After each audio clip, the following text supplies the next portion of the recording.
Separo. Este video tiene, ya va.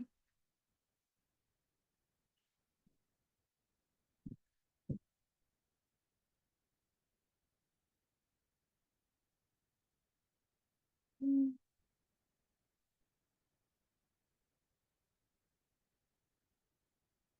No entiendo por qué no sé. Mm,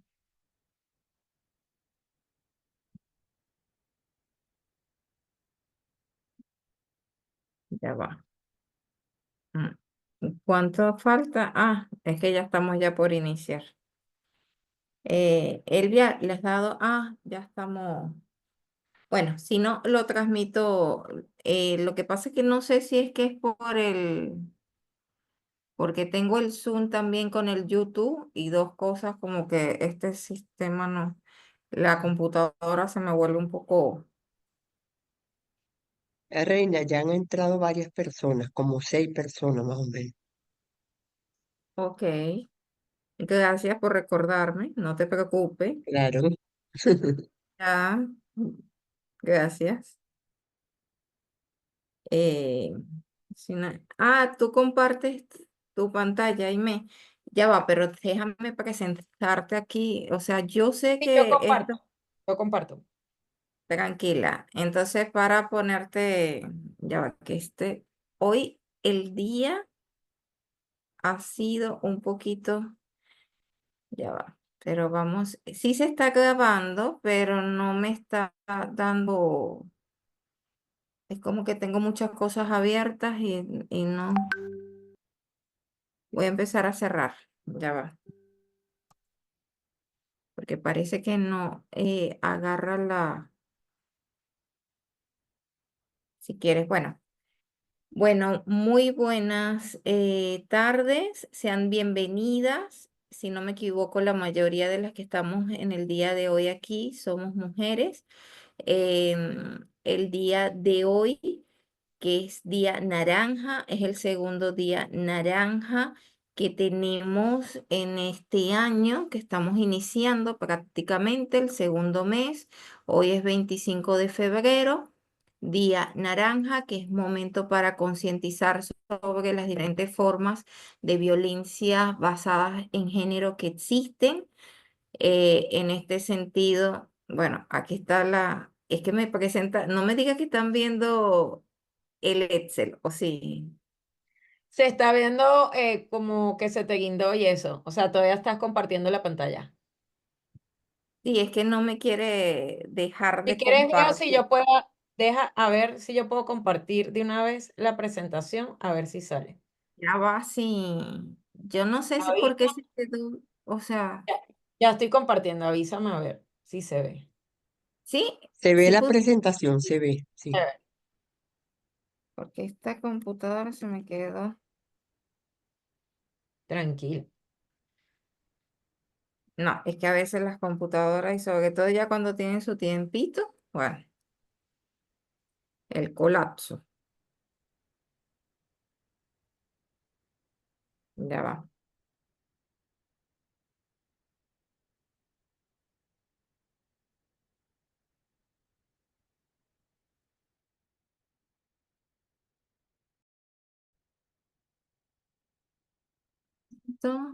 Si pudiste, Aimé, puedes compartirlo.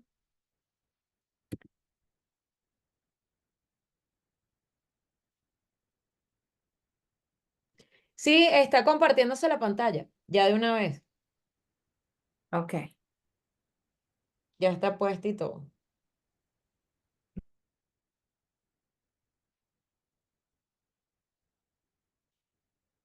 Entonces, bueno, no sé, tú me avisas eh, para iniciar.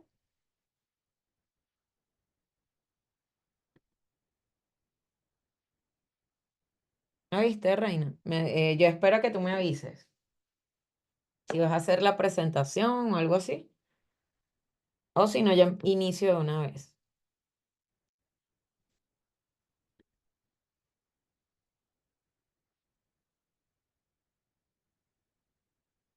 No sé si me escuchas.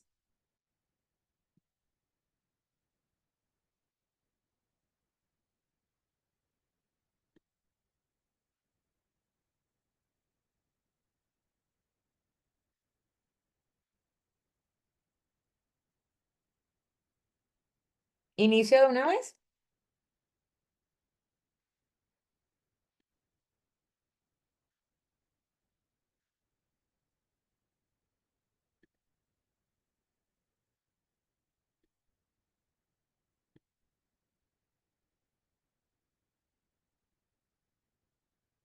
Bueno, voy a iniciar entonces de una vez. Creo que ajá, la presentación se dejó. Estoy compartiendo otra cosa. Se está viendo la presentación ahora, ¿verdad? Por favor, me confirman para empezar de una vez con Sí se ve. lo que sea. Ok, chévere. Entonces, bueno, bueno, de verdad, muchísimas gracias a Reina y al espacio de La Mejor Ruta. Bueno, siempre por invitarme a, bueno, hablar de estos temas. El día de hoy en el espacio que tenemos, vamos a hablar, bueno, este 25 de febrero, que sabemos que todos los 25 son los días naranja.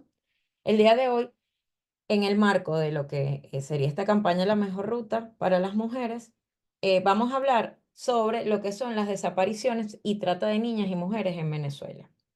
Este es un trabajo que, bueno, hemos venido realizando mi querida reina Alejandra Báez Villafranca, feminista, abogada, que ella es la directora ejecutiva de la organización Éxodo, una organización que, bueno, entre sus principales objetivos está precisamente la concientización y la prevención frente a lo que tiene que ver con todo lo relacionado a lo que es la trata de niñas, mujeres y adolescentes en Venezuela. Y bueno, yo, Aimé Zambrano Ortiz, que soy feminista también, antropóloga y coordinadora editorial de Utopits y fundadora de un subregistro que hemos venido haciendo desde el año 2019, que es el monitor de femicidios de Utopits. Entonces, bueno, sin más que agregar, voy a iniciar entonces con toda esta temática tan importante que tiene que ver con lo que son las desapariciones y trata de niñas y mujeres en Venezuela. Entonces, bueno, lo primero es que tenemos que hacer algunas definiciones con relación a lo que es la movilidad humana en Venezuela. ¿Por qué? Porque sabemos que, bueno, que desde el año 2015 aproximadamente ha ocurrido todo un proceso de migración, de movilidad, de compatriotas venezolanos y venezolanas a otros países, ¿ok? Y lo primero que hay que decir es que, bueno, la Organización Internacional de Migraciones refiere que la movilidad humana forzada, insegura y masiva, ¿ok? Expone a las personas a situaciones de trata, explotación y otras formas de violencia basadas en género. Pero vamos a definir un poco qué son estos términos de forzada, insegura y masiva. Y qué son las características, bueno, de esta migración que actualmente está ocurriendo en Venezuela. Lo primero que hay que decir es que, bueno, esta movilidad forzada está ejercida para alcanzar derechos humanos y fundamentales y necesidades básicas. Ocurre en un contexto humanitario complejo. Hay, bueno, sabemos precarias condiciones de vida, precariedad laboral, colapso de los servicios públicos, hay todo un contexto de inseguridad que, bueno, que provoca precisamente la necesidad de alcanzar estos derechos humanos fundamentales y de poder suplir estas necesidades básicas que, bueno, la población salga, se mueva fuera del país. Bueno, cuando hablamos de insegura, tiene que ver con un desconocimiento asociado a los documentos que se requieren para la migración y los trámites necesarios para su obtención, ¿no? Sabemos que muchas veces muchos de estos compatriotas y de estas compatriotas están migrando, están saliendo, se están moviendo fuera de Venezuela, bueno, en condiciones de, sin tener sus papeles, ¿no? Los papeles necesarios y sin hacer los trámites necesarios. Además, bueno, de todo lo que tiene que ver con la inaccesibilidad, perdón, relacionada al costo de los pasaportes y las prórrogas, que por supuesto sabemos que supera el salario mínimo en Venezuela, que si no me equivoco actualmente debe estar como en $3, algo así, un poquito menos. Bueno, aparte de los bonos que dan a través del sistema Patria, ¿no? Y sabemos que el pasaporte actualmente cuesta aproximadamente $200 y la prórroga $100. Entonces, bueno.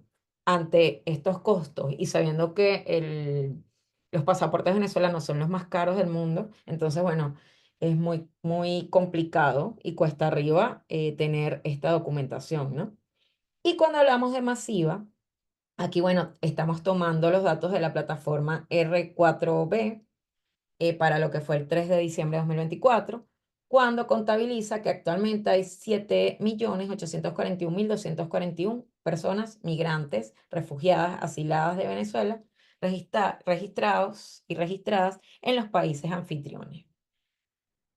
Esto además, bueno, tomamos estos datos porque no hay cifras oficiales referidas a cuánta es la cantidad de personas que han migrado de Venezuela, ¿ok? Bueno, sabemos, y ya lo dijimos cuando hablamos del tema de la inseguridad y de lo forzado, que muchas están en condiciones de irregularidad. Actualmente, además, sabemos que con todo el discurso de odio y con todo lo que tiene que ver con estos gobiernos de ultraderecha, esto ha provocado un endurecimiento de los controles migratorios y por supuesto, esto implica que incrementa la incidencia de la trata de personas. Entonces, bueno, estas son las características de esta movilidad humana forzada que actualmente sabemos está ocurriendo a una gran o que la está viviendo una gran cantidad de eh, personas venezolanas fuera de acá, ¿no? Contracción del PIB y la trata. Acá, bueno, estamos tomando desde lo que es el reporte global de la trata de personas del año 2020 de la Oficina de Naciones Unidas contra la Droga y el Delito. Ellos hicieron toda una serie de estudios que confirman la relación significativa que existe entre la contracción del Producto Interno Bruto y la magnitud de los flujos de trata originados desde Venezuela, ¿ok? Ya que sabemos que precisamente por todas las condiciones de vulnerabilidad que hay dentro de lo que es la población venezolana, Venezuela pasó de ser un país de tránsito a ser un país de captación de víctimas de trata, ¿ok? Y se cree que el número de víctimas venezolanas de lo que ha sido la trata identificada en el extranjero ha ido aumentando desde el año 2018. Acá, bueno, estamos tomando cifras desde el año 2008 al 2018. Esto elaborado con datos de, como ya dijimos, la Oficina de las Naciones Unidas contra la Droga y el Delito y vemos cómo em, desde el año 2008 que se identificaron dos personas, vemos cómo se ha ido incrementando de dos personas en el 2008 a cinco personas en el año 2009, a 20 personas en el año 2010, luego a cinco personas en el año 2011, 11 personas en el año 2012, dos personas en el año 2013, 10 personas en el año 2014, 20 personas en el año 2015, 104 personas en el año 2016, 78 personas en el año 2017 y 430 personas en el año 2018. Como vemos, ocurrió un gran incremento en la cantidad de víctimas de trata identificadas en el extranjero. ¿Ok? Y bueno, está en el año 2018, actualmente estamos en el año 2025 y habría que buscar a ver cómo ha sido la actualización de estos datos, porque además no hay datos oficiales relacionados a este tema tampoco, ¿ok? Desde el Estado venezolano. Entonces, bueno, cuando hablamos de lo que tiene que ver con la trata de venezolanas, vamos a lo que son registros oficiales en otros países, ¿ok? Como este registro en Perú, según cifras del Ministerio Público durante el año 2021 y parte del 2022, donde las fiscalías peruanas especializadas en trata de personas atendieron a nivel nacional un total de 3.525 víctimas de trata, ¿ok? De las cuales el 43% son extranjeras, lo que evidencia además una mayor incidencia en víctimas de nacionalidad venezolana, ecuatoriana y colombiana. Y esto igualmente, bueno, tomado de ese informe, de uno de los informes que hizo esta oficina de las Naciones Unidas. Igualmente, de acuerdo con información facilitada por la Dirección contra la Trata de Personas y Tráfico Ilícito de Migrantes, en el periodo de enero-octubre del año 2022 en Lima, se atendieron y rescataban a nivel nacional un total de 425 víctimas de nacionalidad venezolana, nada más en Perú, ¿ok? De las cuales 28 eran menores de edad y 397 mayores de edad. O sea, cuando hablamos de menores de edad, estamos hablando de que eran adolescentes, 28 eran adolescentes o niñas, y 397 eran mujeres mayores. Acá, bueno, colocamos la imagen de una de las organizaciones pioneras en el levantamiento de estos subregistros a partir de datos abiertos, que es Mulier, quien año tras año, desde el año 2018, si no me equivoco, ha venido haciendo un levantamiento de los casos eh, que se han reflejado en los medios de comunicación en el exterior relacionados al rescate de venezolanas en redes de trata.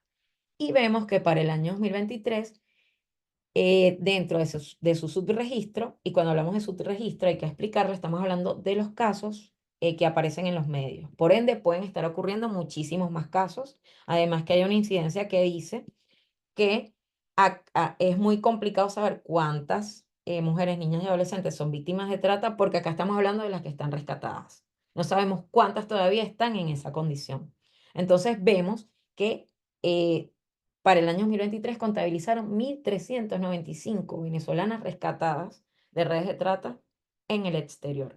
Y de estas 1.395, 80 eran niñas y adolescentes. Entonces, como vemos, es una problemática gravísima lo que está ocurriendo en Venezuela, asociado a todo esto que tiene que ver con estas redes de captación de mujeres, niñas y adolescentes para todo lo que tiene que ver con la trata de personas.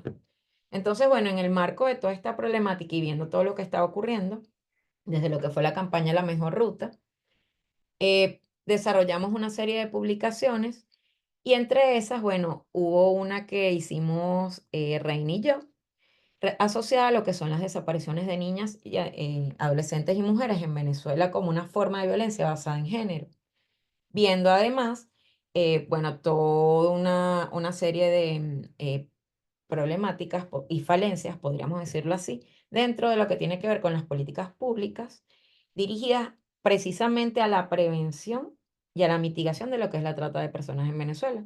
Entonces, lo primero que hay que decir es que en Venezuela no existe un registro nacional de personas desaparecidas o extraviadas, pero que además, bueno, sabemos que hay una opacidad de los datos oficiales porque a pesar de que la Ley Orgánica sobre el Derecho de las Mujeres a una Vida Libre de Violencia dice que tiene que haber un observatorio que, bueno, dé cuenta de los casos, los diferentes tipos de violencia y de casos que están ocurriendo en Venezuela, todavía no se ha creado ese observatorio, ¿ok? Entonces, bueno, frente a esa opacidad, bueno, surgen iniciativas desde lo que es la sociedad civil, desde distintas organizaciones, de la construcción, bueno, de observatorios propios basados en subregistros. Estos subregistros, bueno, a través de lo que son investigación, generalmente eh, lo que tiene que ver con investigación o sin, que tiene que ver con fuentes abiertas de información, que son los casos que aparecen en Internet.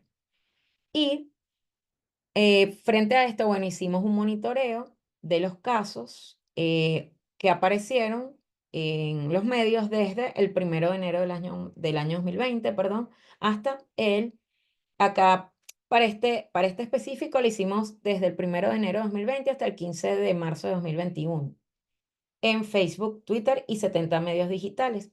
Y en el año 2020 contabilizamos que desaparecieron 268 personas, acá incluimos hombres y mujeres, y después vamos a explicar el porqué de esto.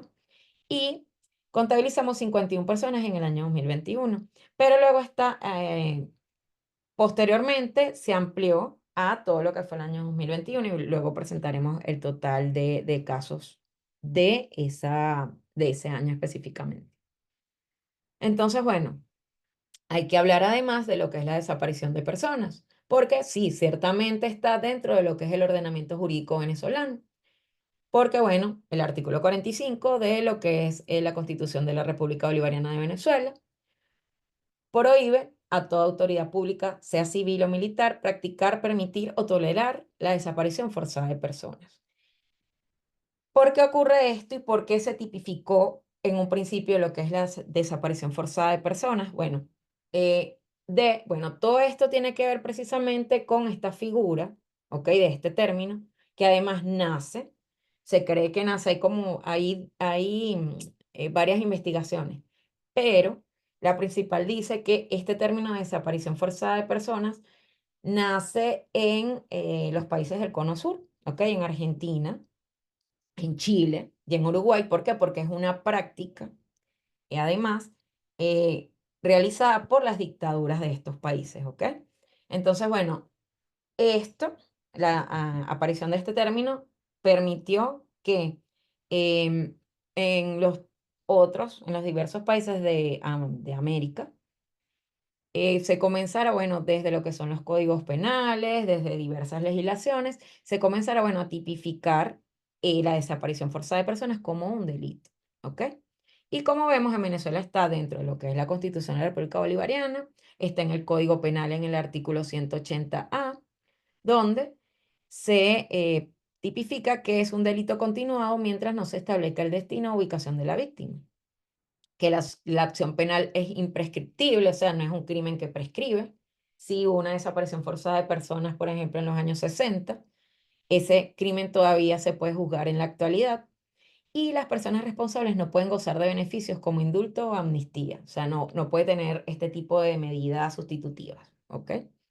Venezuela, como ya dijimos en la lámina pasada, no cuenta con un registro nacional de personas desaparecidas o extraviadas. Y, bueno, existe esta opacidad de los datos. Pero además, eh, no está tipificado como un delito las desapariciones de niñas, adolescentes y mujeres en la Ley Orgánica sobre el Derecho de las Mujeres a una Vida Libre de Violencia. ¿Ok? No ha entrado dentro de las diferentes formas o de los diferentes tipos que actualmente, con la segunda reforma que ocurrió en el año 2021, en Venezuela se tipifican 25 tipos de violencia de género. Y todavía las desapariciones de niñas, adolescentes y mujeres no ha entrado dentro de esta ley, ¿ok? Como un tipo de violencia de género. Igualmente, bueno, es importante hablar de las desapariciones en alta mar, además asociados precisamente a todo este tema de esa movilidad que, como ya vimos, es forzosa, es insegura. Y en datos del año 2019 a 2020, igualmente, bueno, de organizaciones de la sociedad civil, como fue el Comité Nacional de Familias Víctimas de las Desapariciones y Trata en las costas de Venezuela, Mayday, con FAVID, ellos contaron que entre el año 2020 y el año 2019 y 2020, perdón, desaparecieron en alta mar un total de 119 personas. De estas, 39 eran mujeres, 64 eran hombres, 15 eran niños y una niña. Y generalmente las salidas eran por el estado Sucre hacia Trinidad y Tobago y por el estado Falcón hacia diversas islas, ¿ok? Del Caribe. Y bueno, acá se ve del estado Sucre cuántas personas salieron, igualmente en el caso del estado Falcón y en el estado Nueva Esparta. Pero estos son de estas fechas, ¿ok? Cuando nos vamos al año 2021, el año 2022, el año 2023, el año 2024, estamos viendo que todos los años están ocurriendo casos de este tipo en embarcaciones inseguras como lanchas. Igualmente, bueno, desde estados como Falcón, Sucre, del Tamacuro incluso, y Nueva Esparta, todavía están ocurriendo casos de personas desaparecidas, muy asociados a lo que tiene que ver con trata, ¿ok? Y tráfico de personas en las costas de Venezuela. Importante, bueno, además, hablar de lo que tiene que ver con instrumentos internacionales donde la trata de personas asociada a lo que tiene que ver con la violencia de género también es en estos instrumentos también se habla y se tipifica, podríamos decirlo así, la desaparición de mujeres, niñas y adolescentes como una forma de violencia de género. Y aquí entra lo que es la Recomendación General número 2, creada en el año 2018 por el Comité de Expertas del Mecanismo de Seguimiento de la Convención Belén do Pará, ¿ok? Que es la Convención Latinoamericana. Y acá, en esta Recomendación General número 2, se explica que la desaparición de las niñas, adolescentes y mujeres es una forma de violencia basada en género en sí misma y que tiene conexión con otras formas de violencia, como son la trata, ¿ok? De niñas, adolescentes y mujeres, la violencia sexual, la esclavitud sexual y el femicidio. Y yo agregaría la violencia de género asociada, bueno, incluso a la pareja, porque vimos varios casos en medios donde eran mujeres desaparecidas, entre comillas, que fueron raptadas, ¿ok? Por su pareja o expareja, encerradas por muchísimo tiempo, en la que además, bueno, el tema de los golpes, el tema de la tortura, o sea, todo esto estaba presente. Entonces, bueno, por eso es importante ya de una vez entender, ¿ok? Que lo asumamos, de que las desapariciones de niñas, adolescentes y mujeres es una forma de violencia basada en género, a pesar de que no esté tipificada dentro de nuestra ley. ¿Por qué? Primero, porque se origina en el sistema patriarcal, por la desigualdad sociocultural, estructural e histórica entre hombres y mujeres, que bueno, que sabemos que es la base de todo lo que tiene que ver con la violencia de género. Y además es importante entender que los cuerpos de las niñas, las adolescentes y las mujeres se transforman en territorios en disputa, ¿ok? Esto implica que, sobre todo cuando hablamos de entornos asociados a lo que es la trata, ¿ok? Existe todo un nivel de control, de poder y de dominio territorial que se expresa al apropiarse de los cuerpos femeninos y feminizados y convirtiéndolos en una suerte de moneda de intercambio, ¿ok? Y no es de gratis que los corredores, ¿ok? Transnacionales por donde pasan las armas, las drogas, sean también los corredores por donde pasan las víctimas de trata. ¿Por qué? Porque son vistas, bueno, como una moneda de intercambio. Igualmente, bueno, puede presentarse tanto en tiempos de conflictos como en tiempos de paz. Vulnera derechos reconocidos en la Convención de Belén do Pará. Las desapariciones pueden ser forzadas o no. ¿Por qué? Porque además entonces acá, y esto también, bueno, desde todo lo que tiene que ver con, hay espacios académicos, ¿ok? Donde se está estudiando todo este tema de las desapariciones de personas. No únicamente asociado a lo que son desapariciones forzadas o primigenias, como muchos le dicen, ¿no? Porque desde la academia piensan que, bueno, que el término desaparición viene de eso, de las desapariciones forzadas, sino que además están identificando y estudiando, bueno, otro tipo de desapariciones, como estas que tienen que ver con las que están asociadas a la violencia basada en género o las que están asociadas a la migración, ¿sí? Y a esta migración, y vemos cómo todo se intersecta, ¿no? Esta migración forzada y todo lo que tiene que ver con esta violencia de género. Y por supuesto, sabemos que estas desapariciones de niñas y mujeres generan consecuencias a nivel individual, familiar y en la comunidad. Acá, bueno, es importante que hablemos de un caso muy emblemático, que es el caso de Jennifer Mora. Bueno, vimos la cantidad de desapariciones, ¿ok?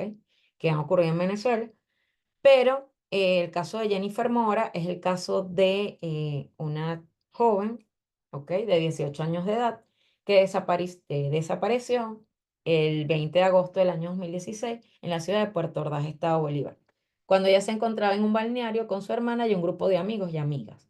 Ella va al baño y nunca vuelve. Entonces, por supuesto, todos sus familiares, todos sus amigos eh, activaron todo para buscarla. Em, Los cuerpos policiales se activaron 72 horas después porque lo que le alegaron a sus familiares, a su madre, es que tenían que esperar 72 horas para poner la denuncia en vez de activar una alerta inmediata. Y bueno, familiares, amigos y amigas continúan en la búsqueda de Jennifer. Han transcurrido ya 7 años, 8 meses y su familia desconoce dónde está Jennifer. Entonces, bueno, con el caso de ella se han hecho tuitazos, se han hecho campañas y bueno, aún no la hemos encontrado. Entonces, bueno, uno de los proyectos que, bueno, todavía la idea es que lo sigamos.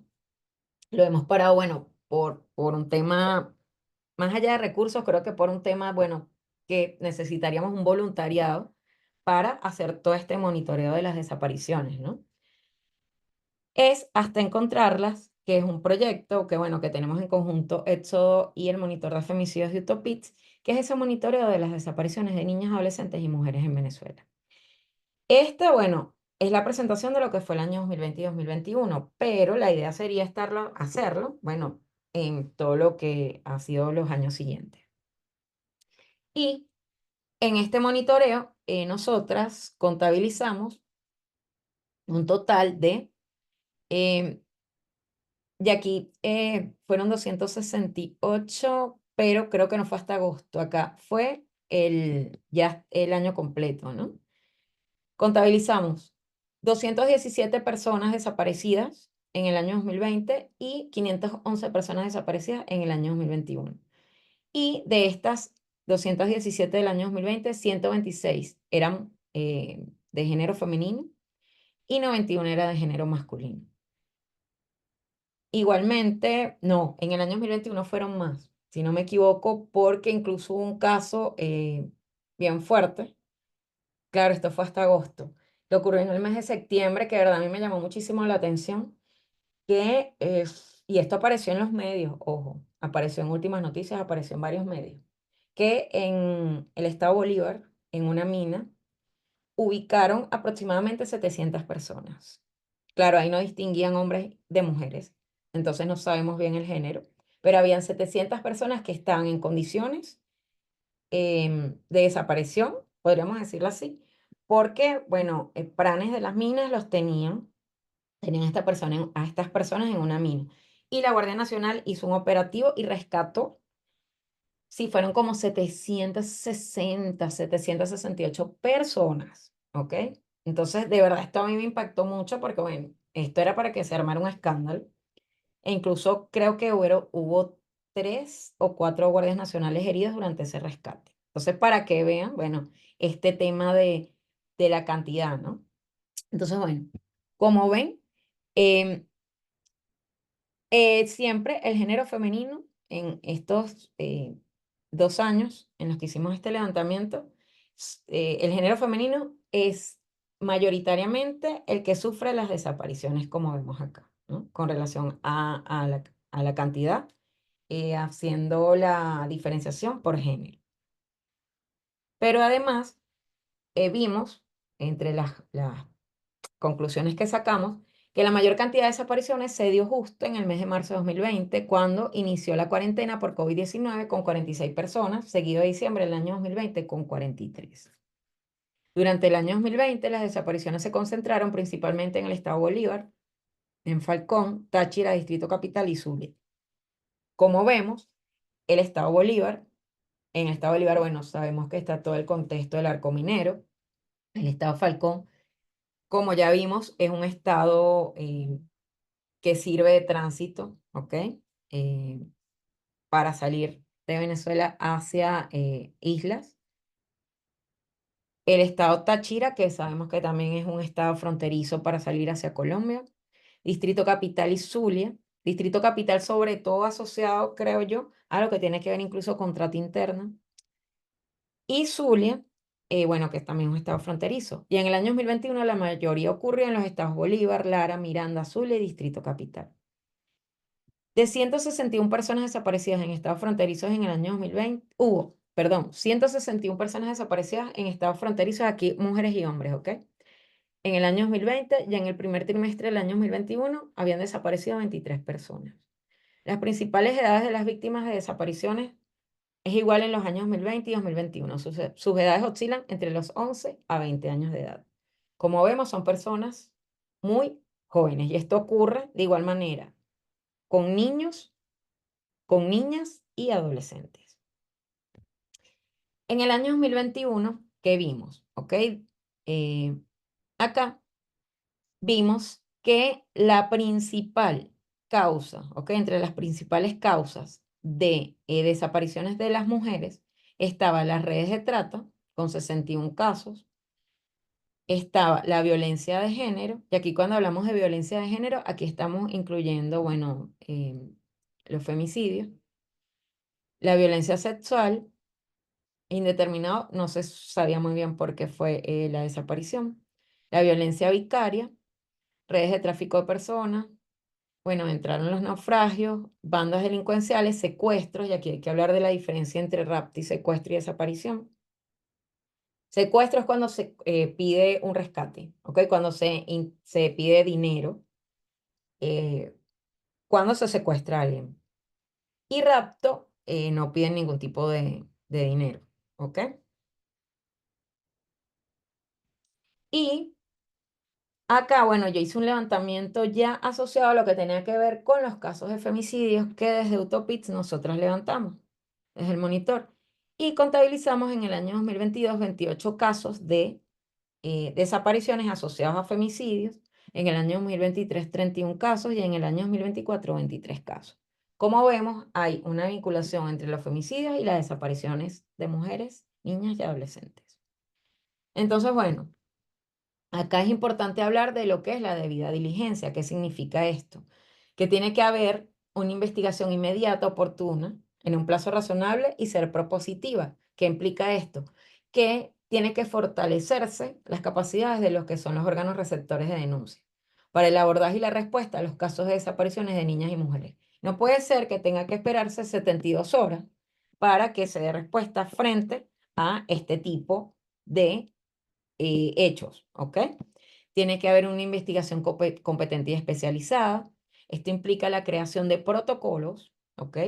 Creación y actualización de protocolos para dar respuesta multisectorial a las desapariciones de niñas y mujeres, pero además tiene que haber investigaciones independientes, imparciales, exhaustivas, que garanticen el respeto y la participación de las víctimas y sus familiares. O sea, no puede ser que se esté haciendo la investigación y sea una investigación aparte donde no se da además información a las víctimas, ¿ok?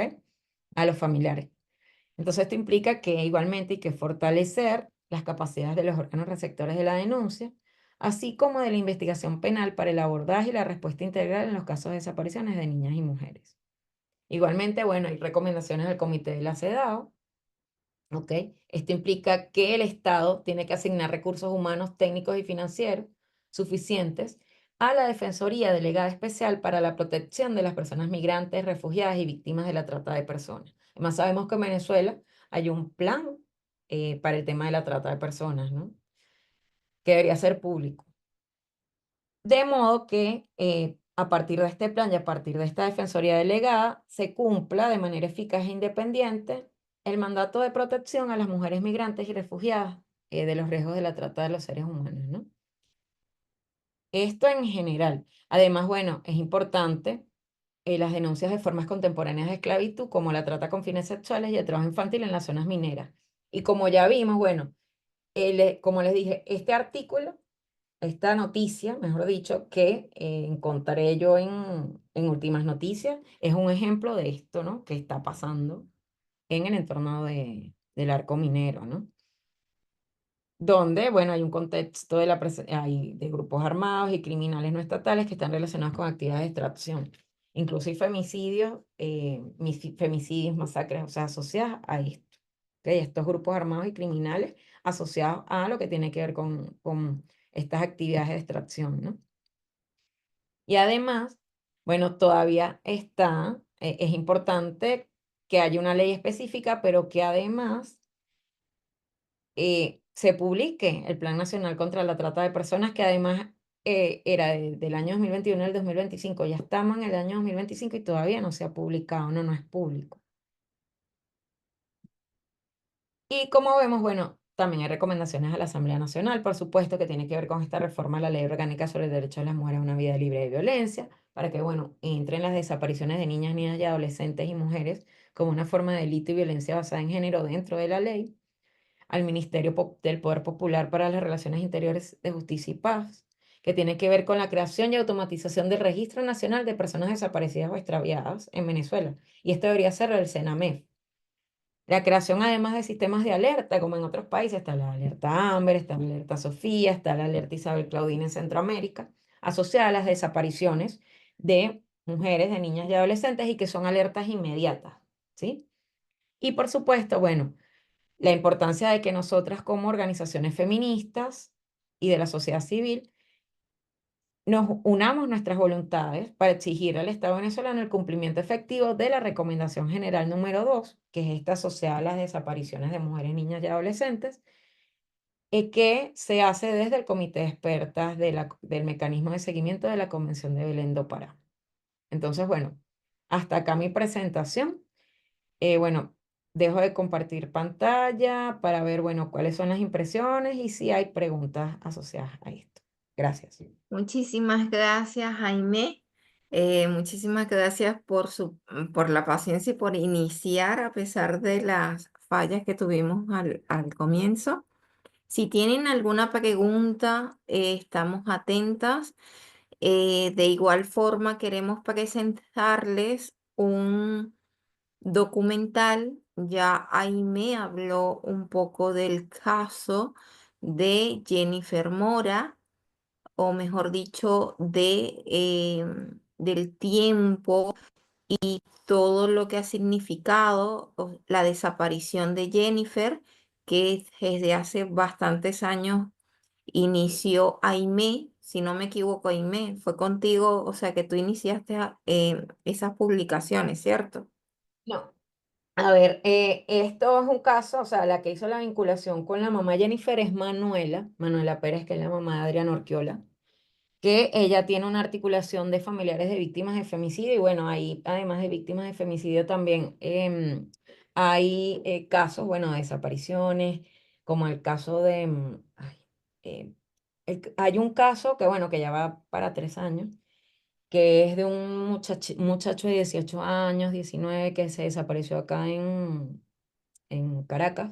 Entonces, Manuela ha establecido como esa articulación o esa red de apoyo, ¿no? A los familiares de estas víctimas de desapariciones y ella siempre ha pedido apoyo, siempre pide apoyo con relación al tema bueno, de la comunicación, de la difusión, de la creación de materiales, ¿no? Para poder difundir, para poder hacer incidencia desde lo comunicacional. Y bueno, y de allí fue que yo conocí el caso de Jennifer. Gracias, bueno, a ese trabajo que hace Manuela con la fundación de Adriana Urquiola. Bueno, el caso o sea, a la buena actividad que ha hecho Manuela, pero de igual forma y esto es un reconocimiento, la labor que tú haces por visibilizar, por compartir esas publicaciones, porque eso es algo que tenemos que tener en cuenta. No todo el mundo publica. Por ejemplo, solamente he visto contadas compañeras que hacen estas publicaciones, y esto es fundamental porque no tenemos en Venezuela sistemas de alerta. Entonces, y tampoco hay un registro de personas desaparecidas.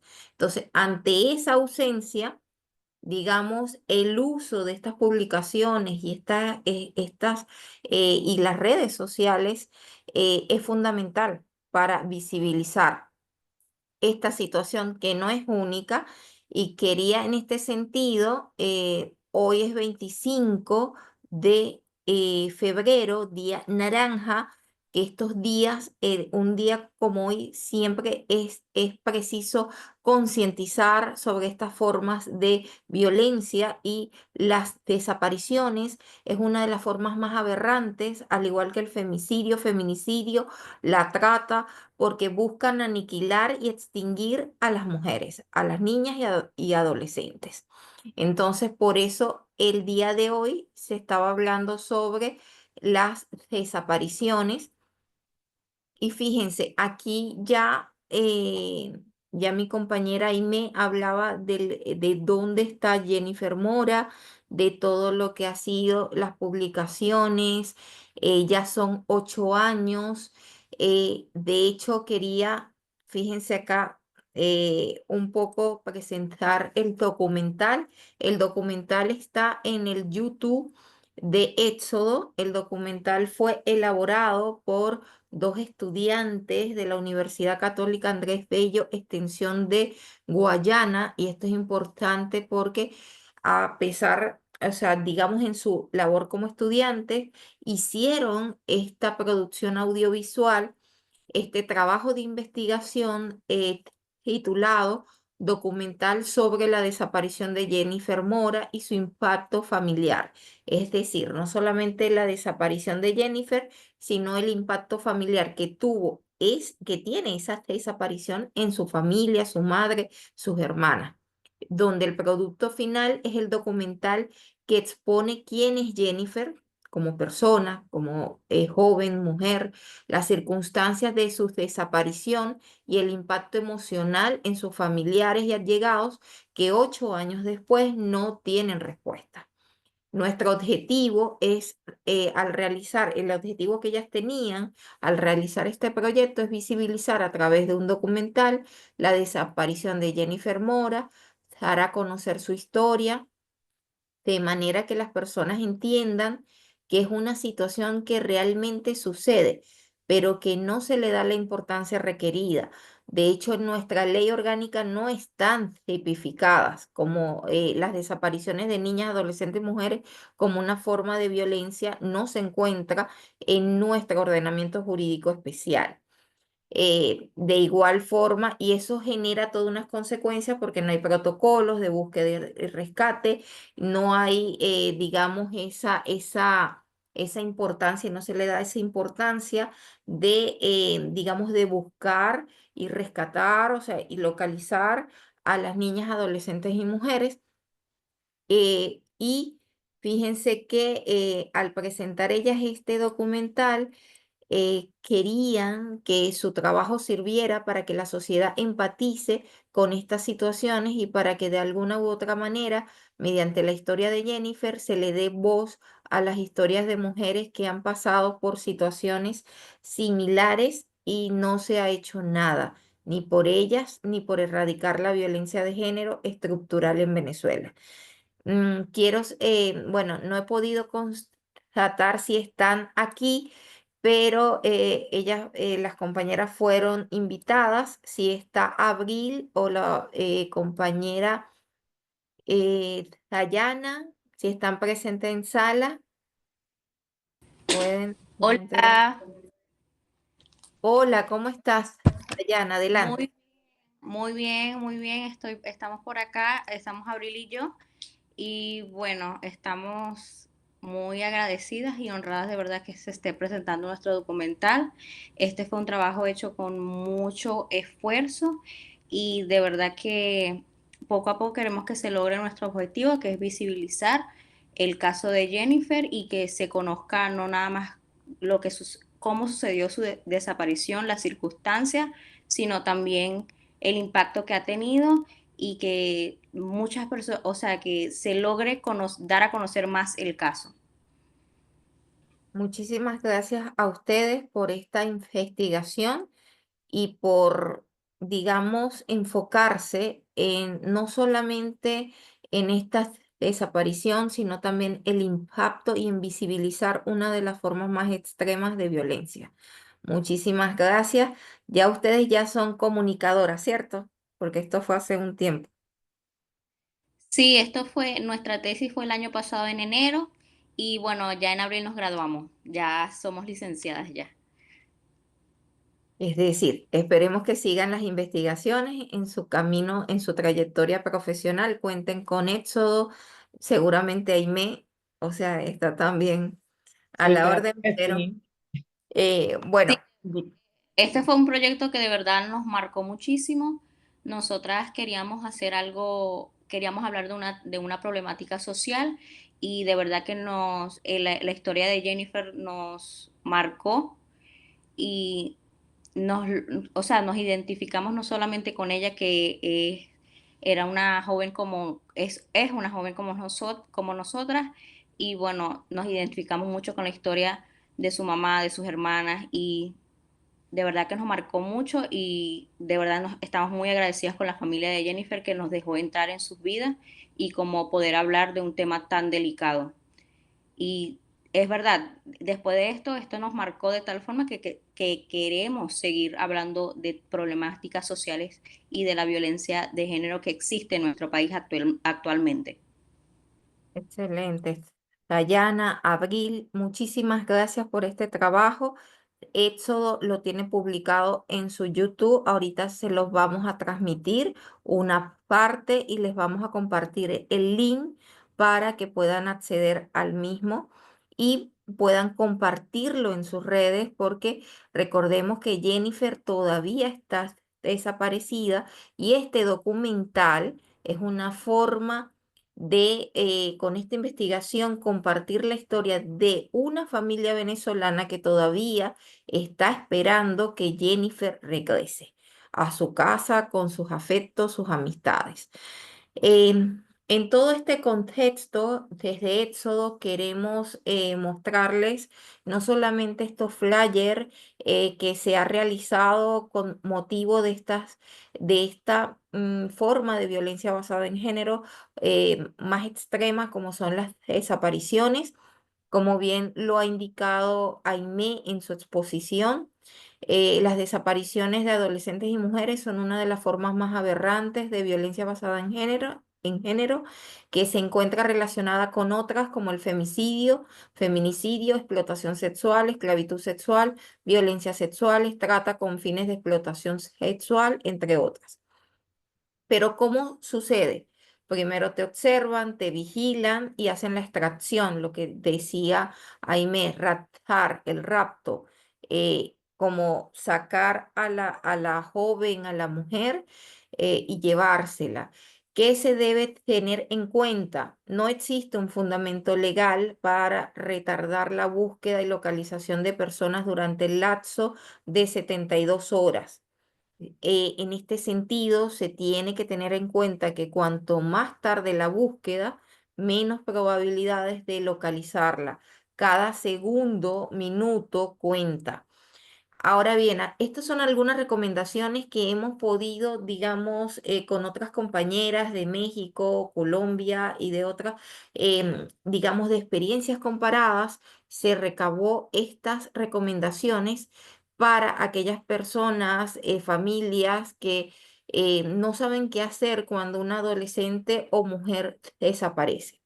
Primero, confirmar o descartar elementos, revisar sus pertenencias, si falta dinero, documentos de identidad, los cambios de actitud, preocupaciones, descartar que se encuentra en hospitales, cárceles o policías, revisar su última actividad en las redes sociales, internet, en su correo y si estuvo en contacto con alguna otra persona. Segundo, ubicar lugares y recorridos en donde pudo estar, investigar hacia dónde se dirigía la última vez que fue vista, recorrer las calles, transportes en los que tuvo, ubicar las rutas recorridas, realizando como un croquis, un APA, ubicar testigos, contactar a las personas con quien pudo interactuar, preguntar a las personas qué es lo que vieron, si estaba sola, acompañada, triste, ubicar las cámaras en ese croquis, en ese recorrido. Al realizar el recorrido, ubicar cámaras de vigilancia, ya sean públicas o privadas, pueden ser centros comerciales, entidades financieras, negocios, conjuntos residenciales. Las cámaras pueden ser de domicilios particulares, residencias, bancos, negocios o seguridad pública. Anotar en el croquis la ubicación exacta de esas cámaras, solicitar la búsqueda inmediata y para ello se tiene que tener una fotografía reciente a la que más se acerque a su físico actual, presentar toda la información en la fiscalía u órgano receptor de la denuncia más cercano. Las autoridades tienen la obligación de buscarla cumpliendo la debida diligencia hasta que se ponga fin a la incertidumbre, porque eso es lo que son estas desapariciones, el no saber dónde está esa persona, ese familiar, esa adolescente, esa mujer es una incertidumbre para su familia y sus amistades y todos sus afectos. Em, ahorita vamos a ver la sesión de preguntas y respuestas, pero quería mostrarles el documental básicamente para que puedan también ver un extracto del mismo. Con el favor de Dios, sí, sí, vamos a poder aquí. Esta vez vamos a ver. Ok, este es el documental, está en la página web de Éxodo. Sí, ella ya no estaba. Y ya van saliendo personas del balneario, yo me estaciono en la parte de afuera y llamo a mi hija, la mayor. Digo, mami, ya estoy aquí afuera, vénganse, para recogerlo, ¿no? Entonces en eso ella ya venía a acercarse al carro porque me vio, pues. Y yo le dije, ¿qué pasó? ¿Y dónde está Paola? Y de ahí me volví loca. Ahí me volví loca, agarré a los muchachos, mira, tú te vas por aquí, tú te vas por aquí. Y ahí pasé hasta las, ¿qué? 11 y pico de la noche, 11, casi 12, buscando a Paola. Y cuando vi a mi mamá en la entrada, imagínate cómo yo le iba a decir a mi mamá que no encontraba a mi hermana.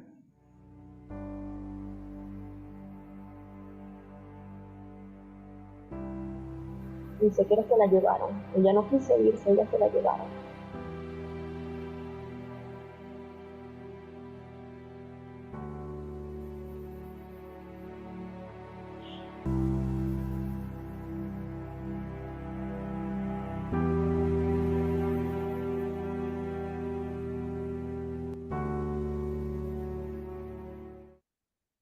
Jennifer Paola siempre ha sido una niña muy humilde, carismática, siempre con una sonrisa por delante y buscándole siempre el lado positivo a las cosas, pues una niña muy noble, excelente niña. ¿Puede, o sea, comentarnos cómo era la personalidad de Jennifer? Jennifer muy auténtica, niña siempre como líder, muy responsable, ¿ve? Muy amorosa, súper consentida por nosotros, porque de verdad muy tierna en todo, pues muy tierna Paulita, eso era todo, y perfeccionista, muy aplicada en todo, ¿para qué? ¿Cómo describirías tu relación con Jennifer a lo largo de los años creciendo? Bueno, ¿cómo la describiría? O sea, no tiene cómo describirla, para nada. O sea, mi relación con Pau era, o sea, no sé, más que hermanas. Éramos una sola. Para donde iba una, iba la otra y así. ¿Qué te hizo hacerte amiga de Jennifer? ¿Cómo ustedes se conocieron? Pues porque nosotras tenemos en común que nos gusta mucho el porrismo, el modelaje, la danza, esas cosas. Y aparte que estudiamos juntas. ¿Desde qué grado estudiaban? Desde primer año Primero. en el colegio. Sí, desde primer año. Pues y estábamos juntas en danza, en todas esas cosas y fuimos, pues sabes que cuando uno se lleva así con una persona es como cierta atracción y pues nos caímos súper bien y después hacíamos equipos y ganábamos la competencia y así fue que fue fluyendo. Luego ella iba a mi casa, yo iba a la de ella. Y así sucesivamente, hasta que, bueno, un día pues ni ella podía estar sin mi compañía, ni yo sin ladrilla. Ella llegó a nuestras vidas ya cuando ella tenía como 12, 13 años. Llegó a la vida de Luis Ángela. Y de ahí, bueno, empezamos a compartir mucho. Y bueno, ¿qué te puedo decir? Ella no es hija biológica, pero sí le tomé mucho cariño y la veo pues como una hija.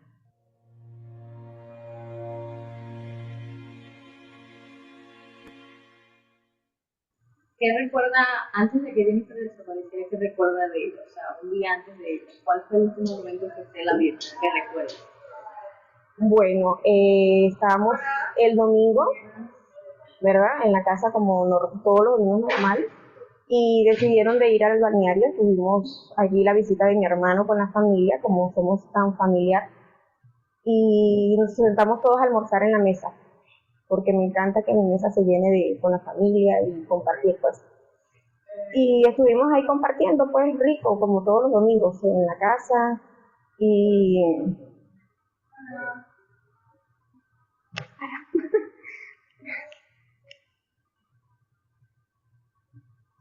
ay, no.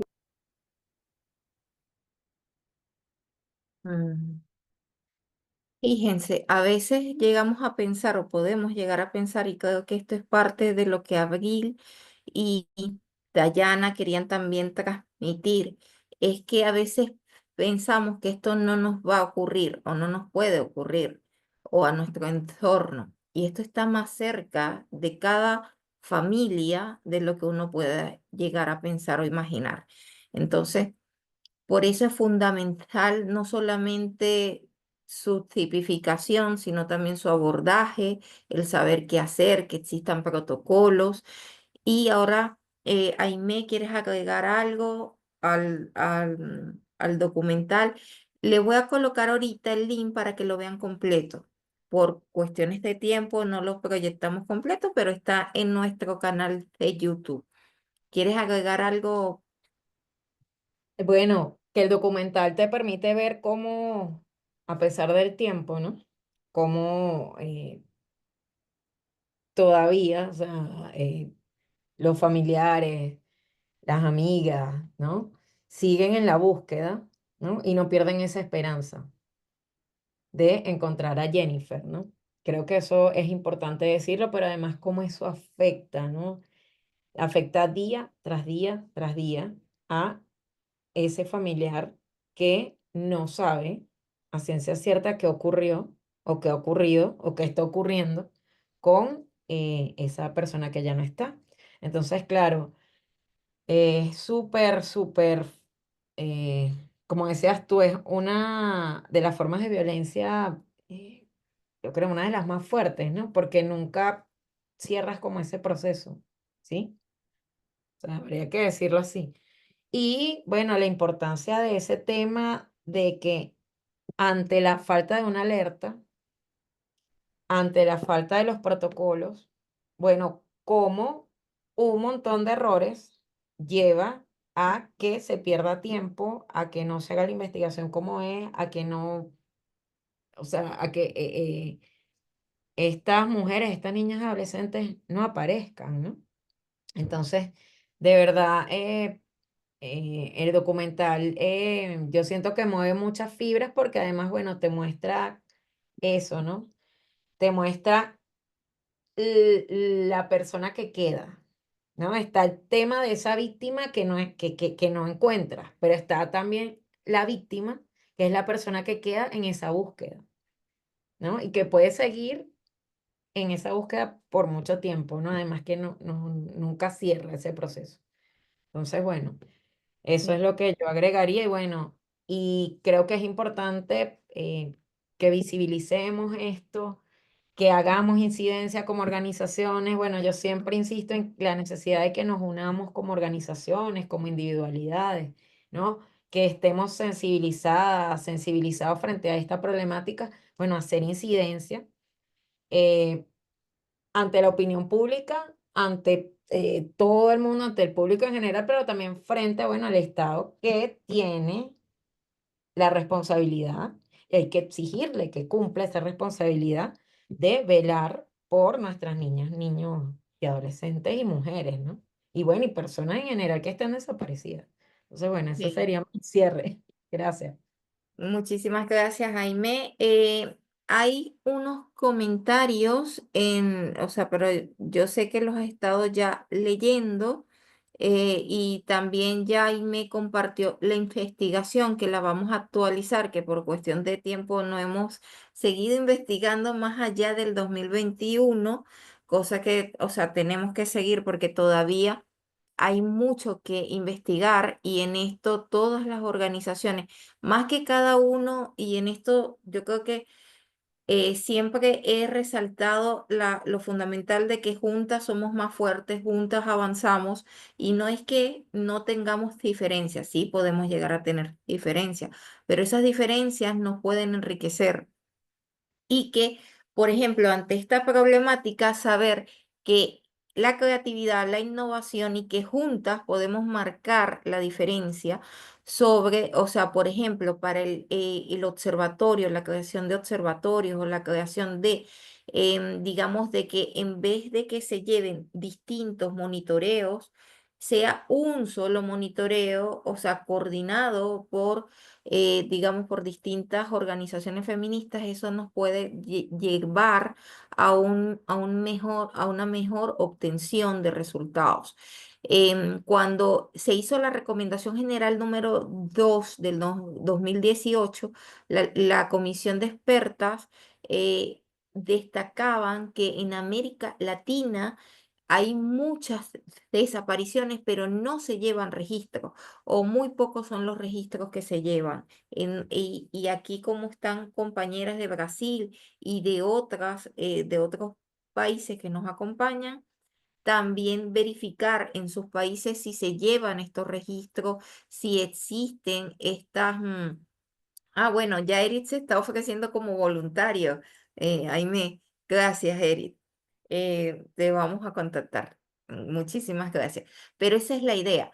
Eh, juntos podemos llegar más lejos, podemos avanzar y así como Sayana, Abril hicieron su investigación y es un reconocimiento y un valor que queremos destacar desde Éxodo, porque estas investigaciones hacen que se visibilicen los hechos y podamos seguir avanzando.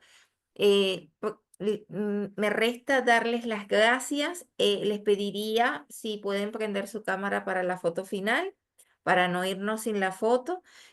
Siempre todas las grabaciones quedan, las que hacemos desde Éxodo, quedan en el YouTube de Éxodo.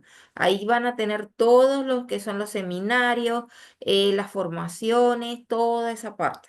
Estamos actualizando, pero allí están. Si se meten en el YouTube de Éxodo, la van a tener. Y está donde está el documental. Muchísimas gracias, Carmen. Prendan sus cámaras. Aimee, tú que eres más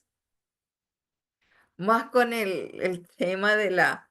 Si quieres, Toma la foto, toma la foto, ya tú va. toma. Yo voy a apagar este. Sí.